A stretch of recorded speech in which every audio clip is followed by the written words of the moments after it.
बिस्मिल्लाहिर्रहमानिर्रहीम। अस्सलाम वालेकुम जी। आज मैं आपके साथ शेयर करूंगी दाल गोश्त की बहुत ही मज़ेदार रेसिपी। बहुत ही टेस्टी बनकर ये तैयार होता है, बनाने में बेहद आसान और खाने में बेहद लजीज। तो रेसिपी शुरू करने से पहले जो लोग चैनल पर नए हैं काइंडली वो सब्सक्राइब करें, साथ में बेल के बटन को ज़रूर दबाएं ताकि मेरी हर नई वीडियो सबसे पहले देख सकें। तो जी शुरू करते हैं। दाल गोश्त बनाने के लिए उसमें मैंने गोश्त लिया है 3 पाव यानी कि 750 ग्राम, और ये मटन का गोश्त है। आप इसमें बीफ भी ले सकते हैं। और दाल मैंने ली है चने की, इसको 3 घंटे पहले मैंने भिगो दिया है। कप से देखा जाए तो ये 1.5 कप दाल है और वज़न में 375 ग्राम है, यानी कि 1.5 पाव दाल। ठीक है, तो अब हम सबसे पहले दाल को बॉईल करेंगे जी। तो चूल्हे में पे मैंने एक बर्तन में पानी गर्म होने के लिए रख दिया था। तकरीबन ये 6 कप पानी है और इसमें हम दाल डाल देंगे। दाल को हमने इतना पकाना है कि ये खड़ी खड़ी भी हो और दाल गली भी हो जी। तो प्रेशर कुकर में मैं डाल दूंगी 3/4 कप यानी कि पौना कप ऑयल। तो इसमें मैं डाल दूंगी एक बड़े साइज़ की प्याज बारीक स्लाइसेस में कटी हुई, और ये तकरीबन 150 ग्राम की एक प्याज है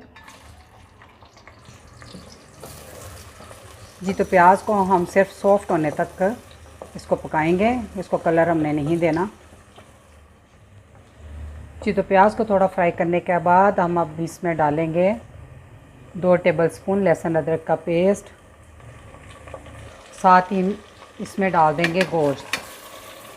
अब लहसुन अदरक और गोश्त की इकट्ठे ही हम भुनाई करेंगे तब तक जब तक कि गोश्त का कलर अच्छे से चेंज ना हो जाए।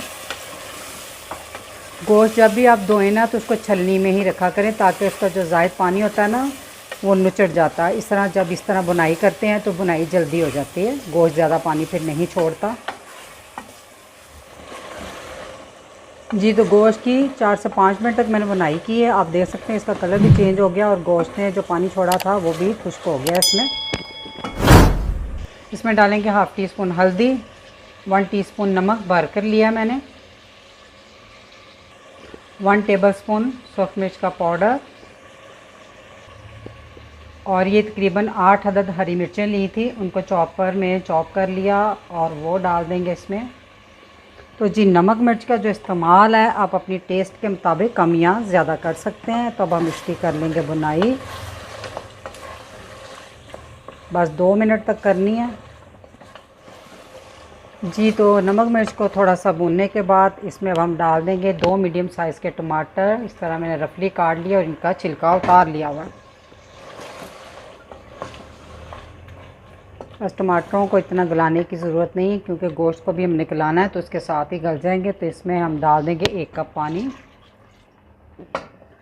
अगर तो आप बीफ में बना रहे हैं तो फिर आपने 2 कप पानी डालना है। ठीक है जी। तो कुकर का अब हम ढक्कन कर देंगे बंद।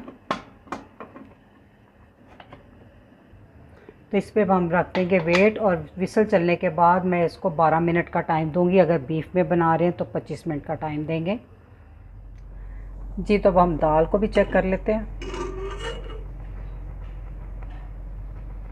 ये देखिए जी, ठीक है, इस तरह ये मैश हो जानी चाहिए आराम से, और इसकी शक्ल भी देखें बरकरार है और गली भी है जी। तो 12 मिनट प्रेशर चलने के बाद उसकी भाप मैंने निकाल दिए। तो अब हम गोश्त को भी देख लेते हैं जी। तो गोश्त अच्छे से गल चुका है और चूल्हा मैंने दोबारा ऑन कर दिया है क्योंकि अभी इसमें थोड़ा सा पानी है, ये टमाटर थोड़े थोड़े नज़र आ रहे हैं।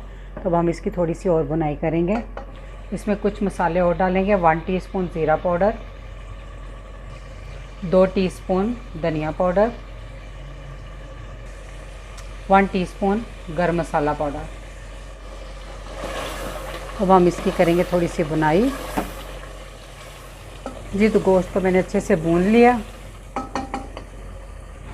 इसमें अब हम डाल देंगे दाल का ज़्यादा पानी मैंने निकाल दिया। अच्छे से मिक्स कर लें। तो इसमें मैं डाल दूंगी 1 कप पानी। पहले अब हम चेक कर लेते हैं। तो 1 कप और डाल दूंगी, 2 कप मैंने पानी डाल दिया। बाकी आप अपने मर्ज़ी से इसमें पानी सेट कर सकते हैं। जब दोबारा से इस तरह बबल आना शुरू हो जाए तो आप इसको ढाँप कर स्लो आंच पे बिल्कुल 10 मिनट तक के लिए पकाएं जी। तो 10 मिनट हो गए इसको बहुत ही स्लो आंच पे पकते हुए। देखें माशाल्लाह से तरी सारी ऊपर आ गई है। तो इस पॉइंट पे हम डाल देंगे ये 5-6 साबुत हरी मिर्चें और थोड़ा सा धनिया, और इसको हिला देंगे। तो चूल्हा कर देंगे अब बंद। माशाल्लाह से अल्हम्दुलिल्लाह दाल गोश्त बनकर तैयार है। बहुत ही मज़ेदार ये बनकर तैयार होता है। आप इस रेसिपी को ज़रूर ट्राई कीजिएगा। अगर रेसिपी अच्छी लगी तो वीडियो को लाइक, फैमिली मेम्बर, फ्रेंड के साथ शेयर कीजिएगा। दुआओं में याद रखिएगा। अल्लाह हाफ़िज़।